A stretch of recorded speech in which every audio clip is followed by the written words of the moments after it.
বাংলাদেশ মাত্র ৩টি অক্ষরের নাম, অথচ এর ভেতর লুকিয়ে আছে এক বিস্ময়কর ইতিহাস, অদম্য সংগ্রাম আর অগাধ ভালোবাসার গল্প। এই দেশ শুধু ভূখণ্ড নয়, এটি এক জাতির আবেগ, আত্মমর্যাদা, অস্তিত্ব। শুরু হলো ডিসেম্বর, বাংলাদেশের বিজয়ের মাস। দেশের ইতিহাসে সবচেয়ে গৌরবোজ্জ্বল অধ্যায় রচিত হয়েছে এই মাসেই। ১৯৭১ সালের ১৬ ডিসেম্বর লাল সবুজের পতাকা পেল স্বাধীনতার স্বীকৃতি। জন্ম নিল একটি নতুন দেশ, বাংলাদেশ।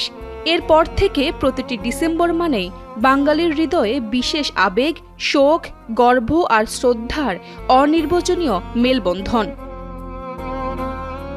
এই গৌরবোজ্জ্বল বিজয়ের ইতিমধ্যে পেরিয়ে গেছে ৫৫ বছর, তবু ইতিহাসের প্রতিটি রেখায় আজও রয়ে গেছে সংগ্রামের আগুন এবং আত্মত্যাগের মহাকাব্য।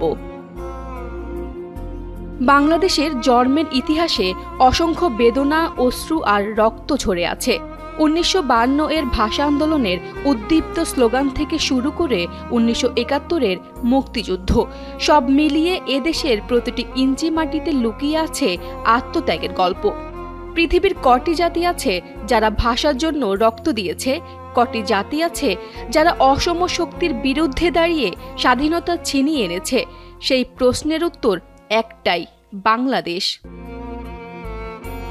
কিন্তু বাংলাদেশ শুধু সংগ্রামের স্মৃতিতেই সীমাবদ্ধ নয়। এ দেশ প্রকৃতির রঙে রাঙা এক বিস্ময়।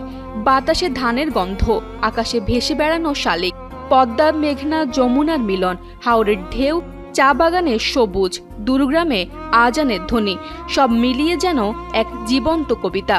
এখানকার মানুষও তেমনি কঠোর পরিশ্রমী, প্রাণখোলা, আশা নিয়ে বাঁচতে জানে। বিপর্যয় বাংলাদেশকে বারবার পরীক্ষা করেছে। বন্যা, ঘূর্ণিঝড়, খরা, দারিদ্র্য কিছুই এই জাতিকে পরাস্ত করতে পারেনি। ক্ষুদ্র কৃষক থেকে শুরু করে শহরের শ্রমজীবী মানুষ সবাই মিলে বারবার প্রমাণ করেছে, বাঙালি ভেঙে পড়লেও ভেঙে যায় না। এই দৃঢ়তা, এই টিকে থাকার ক্ষমতাই বাংলাদেশকে করেছে আলাদা। ডিসেম্বর তাই শুধুই একটি মাস নয়, এটি বাঙালির বেঁচে থাকার প্রতিজ্ঞা, স্বাধীনতার নৈবেদ্য, আত্মত্যাগের অনন্য শিক্ষালব্ধ যাত্রাপথ। যতদিন থাকবে বাংলাদেশ, ততদিন বিজয়ের মাস ডিসেম্বর বাঙালির বুকের গর্ব হয়ে থাকবে।